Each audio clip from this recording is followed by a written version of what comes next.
It's 11:56 on September 11th. 3 months since my grandson showed up. It's hard to believe that 3 months ago, right now, Ron and I were laying in bed and had no idea what the next 3 months were going to hold. Um, Welcome back. I haven't done one of these. The last one I did was on June 9th, which is funny. I did it on a Monday with my good friend Noah France, who's in Ames, Iowa right now at Iowa State.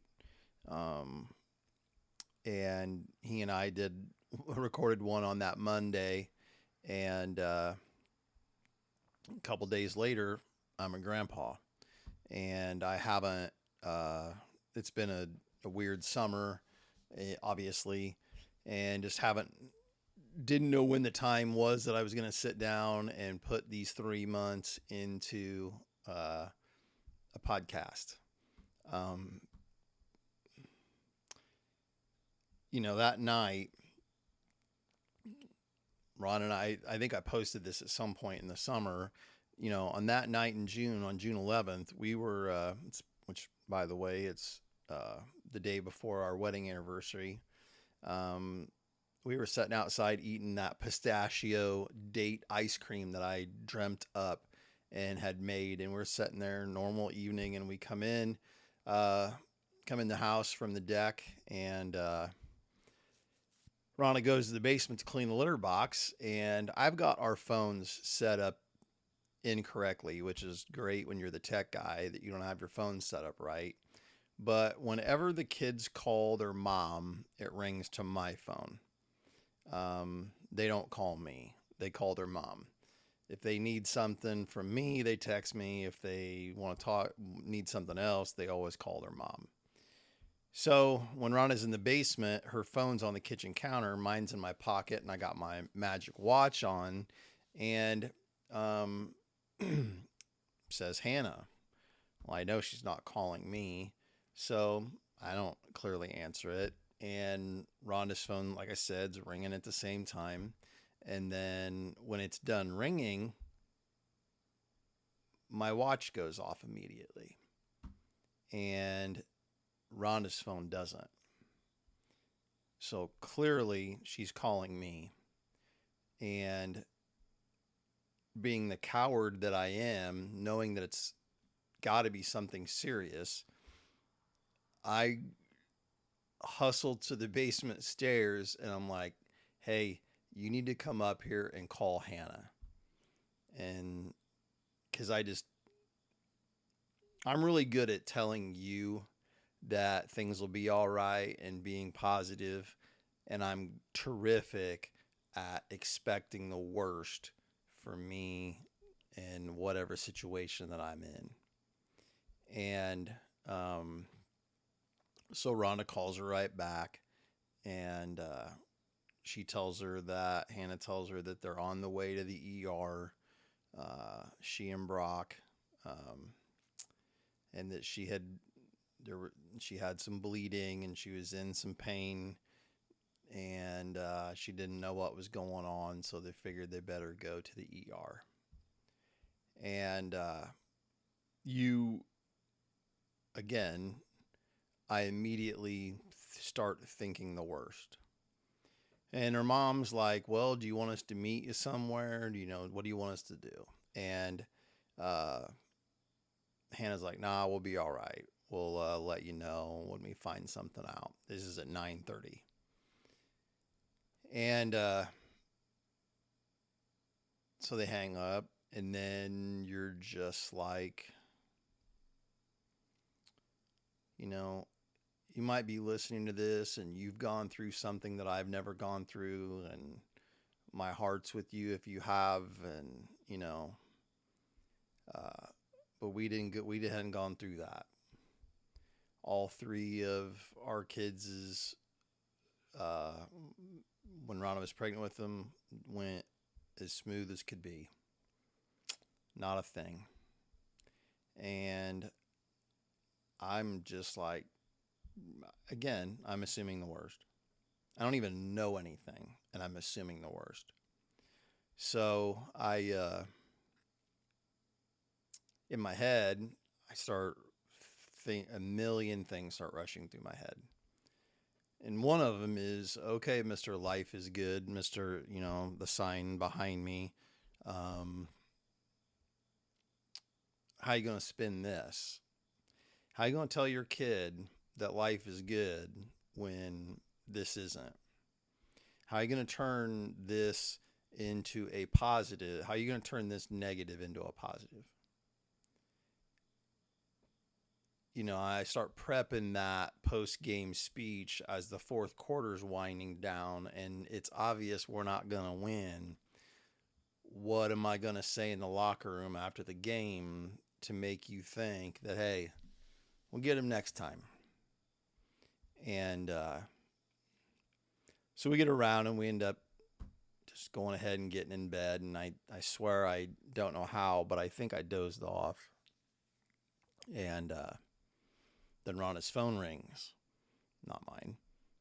Well, mine's always on silent. So, and I have my watch on. So I'm sure they were both ringing.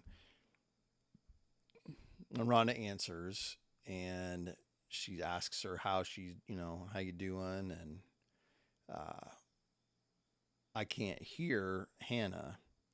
I can only hear Rhonda's side because she's not on speaker. And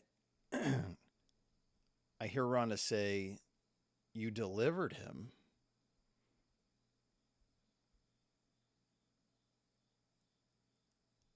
And I just sat there. I just laid there. I'm like, that wasn't any part of what I had been thinking about. That hadn't even crossed my mind in the 1 million different things that were going through it. That wasn't one of them. And again, I don't know nothing. I've, like I said, the 3 pregnancies of my kids, nothing, not a blip. And now I don't know nothing. And I'm like, wait, what? He's not supposed to be here. And that's what's crazy about recording this right now. 12:03 now. Jack wasn't even supposed to be here for another week. Oh, like a week from today was when he was supposed to be here. Now. And here he was out in the world 3 months ago yesterday, just because of the time I'm recording this. And I just laid there. Nothing. Just laid there in the dark.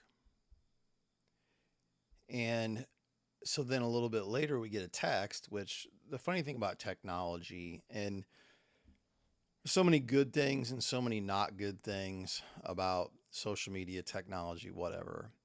But I went back and looked at the group text between me, Rhonda, Hannah, Brock, Gage, and Cole. And she texted us at 11:11 on the 11th a picture of Jack, the first picture of Jack, and had given him a name that we didn't even know about. They hadn't even decided. In that moment, they got to look at each other and they go, okay, we had it down to 2 names. Which one are we going with? And we get a text with a picture of a kid named Jack Stuart Hoover. Stuart in honor of Brock's dad, who passed away a little over a year ago. And Jack, just because why not? Good name. And so she sends a picture, and you look at it, and you're just like, I mean, gosh, he looks bigger than I thought in this picture, and I mean, there's two pictures if I remember right, and one of them he looks longer, bigger. He's got hair. You're just like, this isn't. Well, this. How are these things possible? And she had told her mom that she actually thinks she went into labor on the 10th. That Hannah was really sick throughout her early pregnancy, like every day, throwing up all the time, which again, her mother never went through that.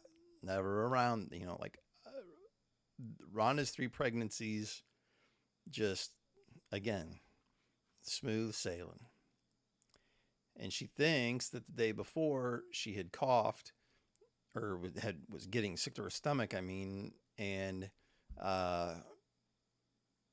her water broke in the middle of that, and she didn't realize it, because she was, she thought she had just peed, not to be too much information, but, when you're throwing up like that. So she had been in labor since the day before. She went in labor with my grandson on the 10th of June and then delivered him at between 10:30 and 11 on the 11th. Obviously, immediately tubes put in, and that's why the posts, if you're following along with me through this, my daughter, until last Saturday, had never seen her son's face without a tube sticking out of it. And just insane. So she sends this text of these pictures, this is a funny story, but she sends these texts in that group between her brothers, her husband, and me and her mom. And Gage had been playing, he and Cole play volleyball in the summer in Bloomington down the street from where they live. And like sand volleyball. But he gets a text that has his nephew in it 3 months early. Well, they had been celebrating a victory over a team that had already beaten him a couple of times, I think. And so he calls his mom, and obviously she answers because, again, mine's on silent and I don't notice it. And he's like, what the hell is going? So they had been celebrating a little bit. So now you're explaining to him that he's an uncle 3 months early. And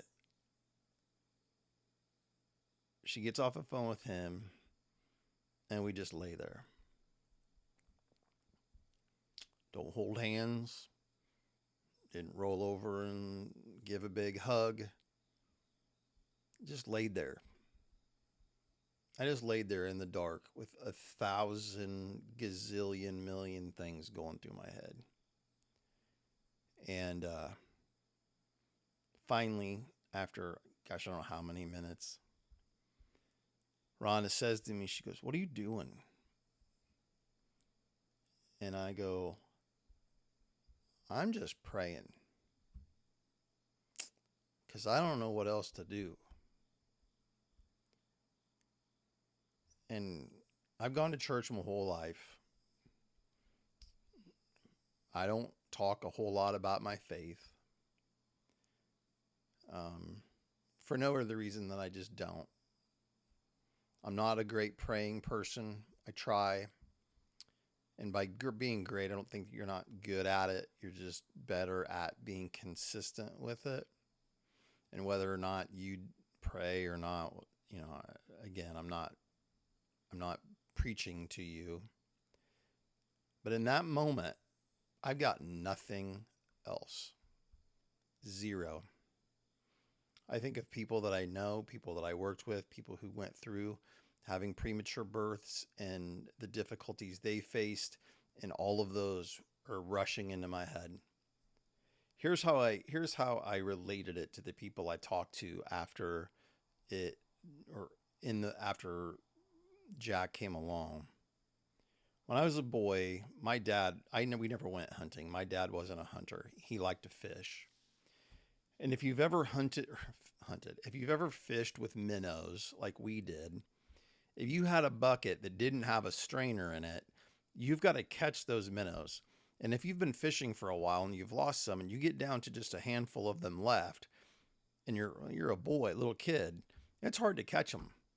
They're here and there, and you try to grab for this one, you try to grab for this one and you miss him, and you grab for this one and you miss him, and you grab for that one and you miss him. I laid in bed, and honest to God, that's what came to my mind. That's what I was doing. Grab a hold of this. How can I grab a hold of this thing and get some stability? This is what I'm going to hold on to in this situation. Nope. This is what I'm going to hold on to in this situation. And every time you would grab for a thing that would let you have, that could let you get your feeding, it's not a word, get your footing, I couldn't do it. I couldn't find a thing. So when I get asked, what are you doing? That's what I was doing. I was praying.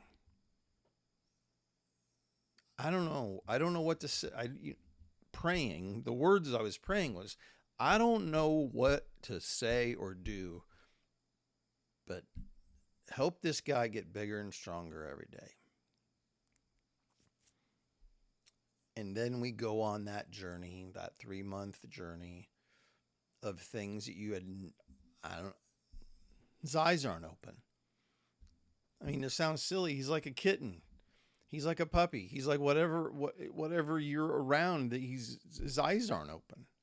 Are his eyes ever going to open? When my kids were born, their eyes were open. You know, it's saying silly, but I got nothing. I got nothing other than past experience with people who had preemies as well. But I didn't know every single little thing. You just knew what you were told. And there's just, I don't know I don't have any, I had nothing, just nothing to hang on to. And still playing that thing over and over in your head. Yeah, Mr. Life is good. Well, if this is going to go sideways, how are you going to spin this? How are you going to convince? Because I've told you before, or I've typed before, whether I've put it out before. You know, when I say life is good to some people, they scoff. They think you're being a smart aleck. They think you're being sarcastic. They think you're doing and if you do this, please don't take offense to it. But most times you're not being sincere. Most people aren't. Living the dream. I'm living the dream. Most people say that negatively weighted. When someone says to me, how are you today? And I say life is good, I mean it. I mean it. I've chosen to focus on the positive in my life. My body hurts. My back's bad. I've had sciatica in my hip since the middle of July this summer for some reason, and it doesn't feel good. But every day I tell people that life is good, because if I'm going to base my existence on the fact that I have some pains, then I'm going to be miserable all the time. So how am I, as we get ready to go on this journey, how am I going to convince my child and her husband that if things go sideways, life is still good? And I can honestly tell you, every single hurdle that baby boy came up against, he jumped right over it. Every time we went through something that could be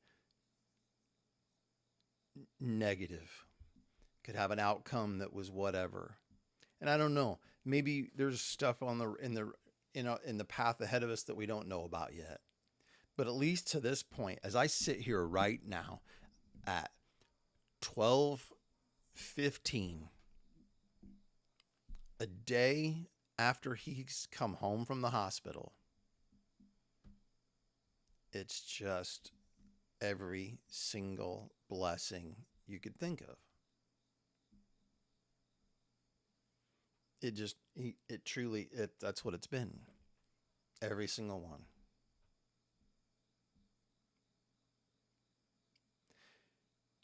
I I just don't know. I don't know what to say in a lot of ways. The summer was filled with me looking back on what I've had. Why don't you go back to life is good for a second? Hannah will turn 28 on the 5th of November. I've been a parent for 28 years. It just sounds crazy. And in my 28 years of being a parent, Cole broke his wrist in kindergarten. Kids break bones all the time. Gage had to have his appendix out as an eighth grader, which was a little bit more not touch and go, but we caught it late because Ron and I are bad parents and we thought he was being a big baby during cross country. It was in August and we thought he was being a wimp about it and it ended up being worse. And we, joke about it now, but in the moment that day, I raced him to Springfield from Lincoln. We did find out he only actually was born with one kidney, which you could say, well, that's a bad thing, but it hasn't affected him yet. But you got two things in 28 years with your children. 3 kids, 28 years, and 2 things. What in the world do I have that would make me ungrateful for the blessings I've been given? I'm not lying. That's all I've thought of since Jack came along. The blessings, if some of you might be watching this, friends of mine, family of mine, that you've gone through things that I can't even comprehend. And I know some people, I have former students, former players. I have people I know who just within this year have gone through just grief that I can't even humanly comprehend and would never in a million years even utter any words that I had any idea what they're going through. I got nothing to complain about, to be upset about. And that's why I try to live the way I do. That's why I try to look at things the way I try to look at them, or I do look at them. Jack has been a blessing to our lives, and he has been blessed, and we have been blessed by the fact that somebody was looking out for him. It wasn't a coincidence. It's not by chance.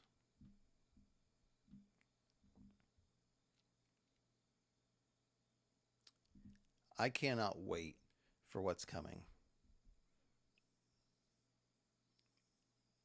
On my Facebook posts from the past couple of days, when people talk about let the spoiling begin, you have no idea the memories that we are going to make, the things that I'm going to do with that young man, the fun we are going to have. I said I was going to learn from my dad's mistakes and be better. My dad was a great dad, but there were things that he regretted, that he wished he would have done different, and that I said I wouldn't do them, and then I did them. I told Rhonda the other night, I said, I wasn't a very good dad. There's a lot of things I wish I could go back and do over again. The thing I loved about my dad was when he got the chance with Hannah, Gage, and Cole, he fixed it.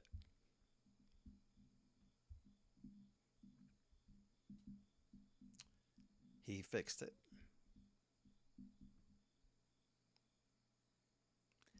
And I'm going to do that too.